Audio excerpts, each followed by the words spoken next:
Estamos ya en comunicación telefónica con Lucrecia Facioli. Ella es secretaria del órgano de revisión de la Ley de Salud Mental de Santa Fe, a quien le agradecemos muchísimo por estos minutos. Muy buenos días, Lucrecia. La saludan Lautaro y Noelia. ¿Cómo está?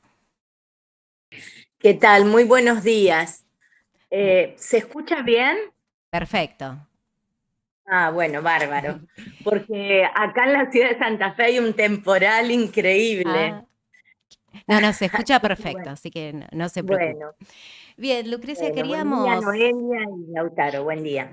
Sí. Buen día. Queríamos ampliar sobre el tema, bueno, veníamos haciendo un análisis de lo que implicaría esta reforma de la ley de salud mental, pero qué mejor que conversar con usted y analizar el detalle. Recién hablábamos, la ley actual es una ley del 2010, que por supuesto pasaron muchísimos años, es otro contexto, seguramente haya que hacer modificaciones, pero, ¿qué implica realmente esta reforma actual que por lo menos ahora está en debate porque todavía no se conoció el texto?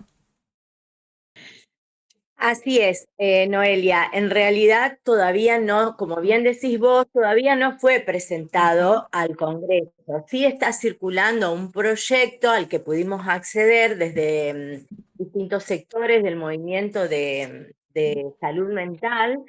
Y realmente, bueno, como vos decís, la ley 26657 fue sancionada en el año 2010 y la misma preveía en su artículo 27 que para el año 2020 no teníamos que estar libres de manicomios Ujú. en nuestro país.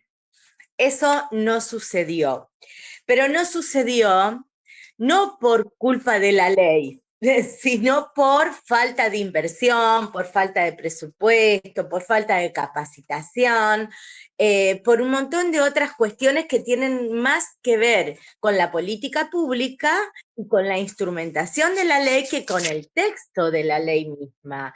Porque el texto de la ley 26657 realmente es pionera en Latinoamérica, sigue, digamos, los modelos de desmanicomialización de Italia, de Brasil, tuvo su fundamento en lo que fue, ustedes recordarán aquel informe del CELS del Ujú. año 2008 que hablaba de, que se llama Vidas Arrasadas y que hablaba de la vulneración de derechos de la cantidad de personas hacinadas en psiquiátricos, en instituciones monovalentes. Ujú. Entonces, tuvo una razón de ser y además y fundamentalmente está bajo el paradigma de los derechos humanos, de las convenciones de avanzada, de la Convención de los Derechos de las Personas con Discapacidad.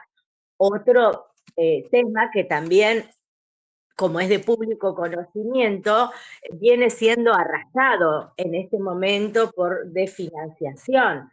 Y nosotros trabajamos con personas con discapacidad psicosocial, es decir, que el paraguas es la Convención de los Derechos para las Personas con Discapacidad. Y decía que esta ley, la 26657, sí permite las internaciones involuntarias en determinados casos y como medidas excepcionales, Ujú. que es mentira que la ley no autoriza las internaciones y que por eso hay que modificarla. De hecho, nuestra función como órgano de revisión de salud mental de la provincia y los órganos de revisión de todas las demás provincias y el órgano de revisión nacional tiene como función primordial ejercer el control de legalidad en esas, conjuntamente con el Poder Judicial, en esas internaciones involuntarias, Ujú. porque no constan con la voluntad de la persona y por lo tanto son privaciones de la libertad. Claro. Entonces, sí, te escucho. ¿No? No, esto que está detallando es muy importante porque precisamente se instalan estos discursos y si uno no escucha la voz de un profesional, muchas veces cree que eso que está escuchando es cierto, pero acá no es que no se pueden hacer internaciones involuntarias, sino que hay una evaluación previa. Nosotros recién hablábamos también de lo que fue el caso de Natalia Cohen, que eso fue un disparador también, porque bueno, ella fue internada contra su voluntad, pero era distinta la situación porque ella no atravesaba ningún proceso específico, sino que fue una internación sin justificación. Entonces me parece importante aclarar esto que está aclarando usted. Sí, lo de Natalia Cohen también, aunque parezca increíble, pero aún siguen habiendo pretensiones basadas en cuestiones económicas Ujú, de internar a determinadas personas o declararlas incapaces para eh, apropiarse de los bienes de esa persona.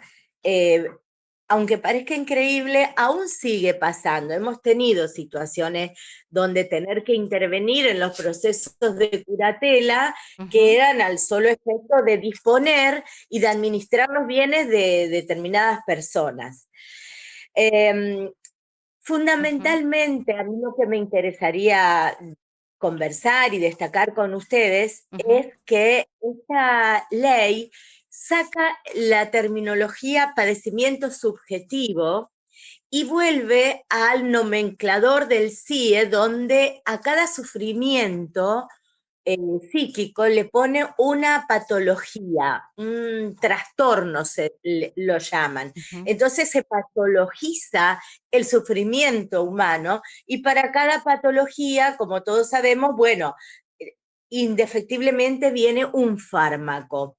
Entonces, lo que vemos en este proyecto que está circulando sin haber ingresado aún al Congreso, decía, Ujú, es que se prioriza la disciplina de la psiquiatría por encima de las otras disciplinas.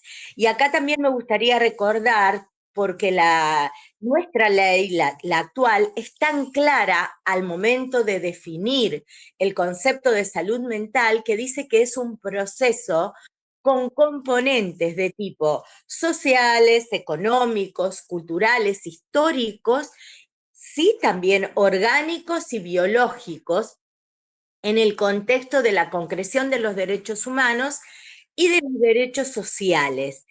Esto significa entonces que el abordaje tiene que ser desde distintas disciplinas, desde la psicología, el trabajo social, el discurso jurídico, porque claramente si una persona no llega a fin de mes, tiene que dejar su casa porque no puede pagar el alquiler, no tiene para darle de comer a sus hijos, no puede mandar a la escuela porque no tiene para comprar útiles, ni que hablar si no tiene para comprar medicación, todo eso no es sin consecuencias en la subjetividad y en la salud mental.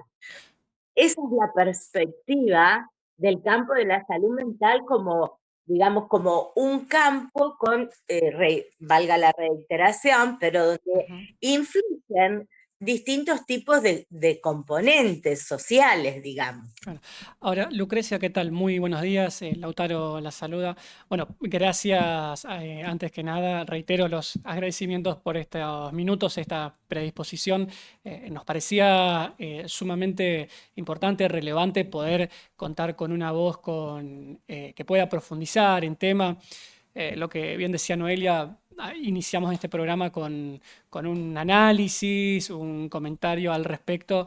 Así que, bueno, esto, ¿no? Queríamos profundizar en tema. Bueno, sí quería consultarle algo recién mencionaba, sin ánimos de ponerme demasiado teórico con la pregunta, pero sí me surgía la duda con esta nueva o esta pretendida nueva ley en salud mental que impulsa el gobierno. Si tuviéramos que ubicarlo un poco en la historiografía, ¿sobre qué escuelas, vamos a decirle así, sobre qué escuelas, sobre qué bibliotecas se apoyan estos paradigmas de esta nueva ley de salud mental que se estaría impulsando? Mira, Lautaro, En realidad, la paradoja es que en nombre de la libertad lo que se pretende es volver a los encierros como un modo de abordaje a la problemática de la salud mental. La escuela, digamos, acá de lo que se trata es de volver, de retroceder en esto que habíamos avanzado en el enfoque de derecho, porque como te decía, se prioriza el modelo médico hegemónico, la farmacolización, la utilización de fármacos para abordar el sufrimiento, y se desfinancia, porque la ley decía que el 10% del presupuesto debía estar destinado a salud mental. Eso en realidad tampoco nunca sucedió, pero ahora es peor todavía porque se saca del texto de la ley la necesidad de inversión en salud mental, y también se saca esta cooperación de la nación a las distintas provincias en términos presupuestarios. Es decir, que acá más que una escuela, hay una institucional, un interés institucional que tiene que ver más con una paradigma de gestión política, digamos.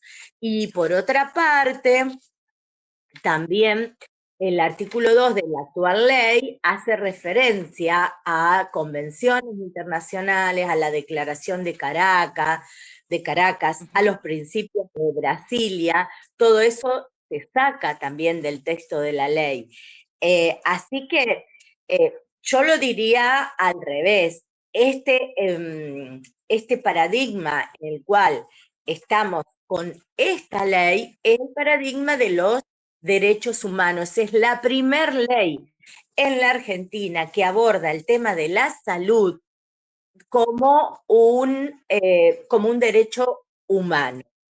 Y ahora con este nuevo proyecto, digamos, eso es corrido, y te reitero, para internar a una persona bastaría con con la firma, perdón, de un médico o una médica psiquiatra, sin el resto de las disciplinas, que es lo que exige actualmente la ley. Claro. Lucrecia, me quiero detener en el trabajo de los equipos interdisciplinarios, porque esto, si no digo mal, precisamente los equipos interdisciplinarios, corregime vos si me equivoco, comienzan a trabajar con la ley del 2010. Estos equipos son fundamentales para el abordaje, para la evaluación de cada caso particular, pero también en un contexto donde se despide continuamente cómo se hace para ese acompañamiento cuando la persona empieza a ganar la confianza, porque también debe ser difícil que la persona que se atiende pueda generar esa confianza, ese vínculo, y de repente lo pierde si la persona fue despedida. Sí, Noelia, mira, tu pregunta me abre varias dimensiones de respuestas. Por un lado, contarles a ustedes y a la audiencia de ustedes que el órgano de revisión de salud mental empieza a funcionar en Santa Fe en el año 2022. Yo asumo en el año 2022 como secretaria ejecutiva. Y desde ahí la función era organizar equipos interdisciplinarios para que vayan a los efectores de salud, a los hospitales, a evaluar a las personas que se encontraban internadas en contra de su voluntad. Hoy podemos decir que tenemos 2 equipos interdisciplinarios funcionando para el centro norte de la provincia, en Santa Fe, y para el centro sur de la provincia, en Rosario. Y a su vez, nuestro órgano de revisión, previsto por ley, tiene un consejo directivo. En ese consejo directivo es donde se establecen los lineamientos de la política pública, donde trabajamos la agenda de salud mental de la provincia, y está conformado por 3 estamentos del Estado: la Subsecretaría de Salud Mental, la Defensoría del Pueblo y la Secretaría de Derechos Humanos. Y por el sector de las asociaciones civiles, y esto es muy importante, hay 4 representantes de asociaciones de usuarias y de usuarios, que este proyecto que está ahora, que presentó el Ejecutivo, corre la participación de los usuarios en los plenarios de los órganos de revisión.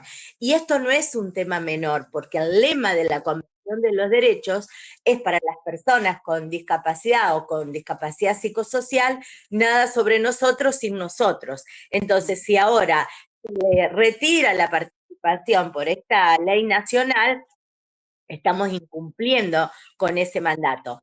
Redondeo la idea. Y además en ese consejo directivo nuestro están representantes de los colegios de profesionales con incumbencia en salud mental, representantes de trabajadoras y trabajadores del Ministerio de Salud de la provincia y de asociaciones civiles que trabajan derechos humanos y salud mental en la provincia. Nos reunimos una vez por mes, una vez en Santa Fe y una vez en Rosario, y ahí es donde analizamos, como les decía, la agenda, los temas que están como candentes actualmente en la provincia.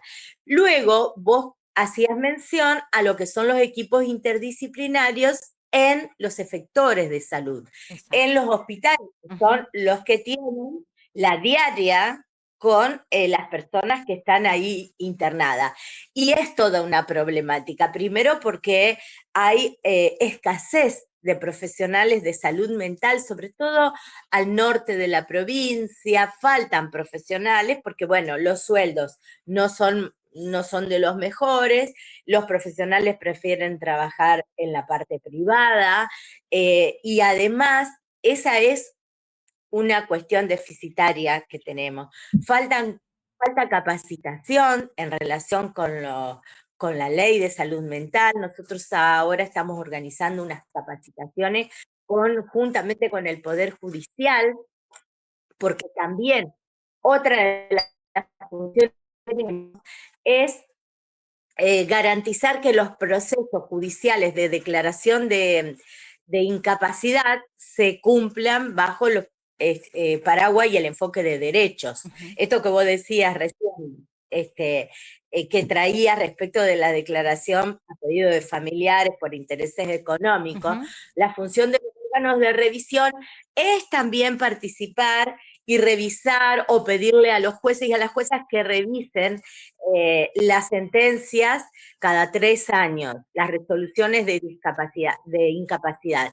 Y esto también lo borra el nuevo proyecto dentro de las funciones nuestras, es otra de las cosas que borra, que le quita al órgano de revisión esa función. Por lo tanto, es de una complejidad bastante importante el momento en el que estamos transitando para el campo de la salud mental, ¿no?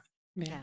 Lucrecia, bueno, reiterando los agradecimientos para la predisposición y el tiempo que se ha tomado con nosotros para profundizar y aclarar en este tema tan trascendental. De mi parte, sí, una última rapidita.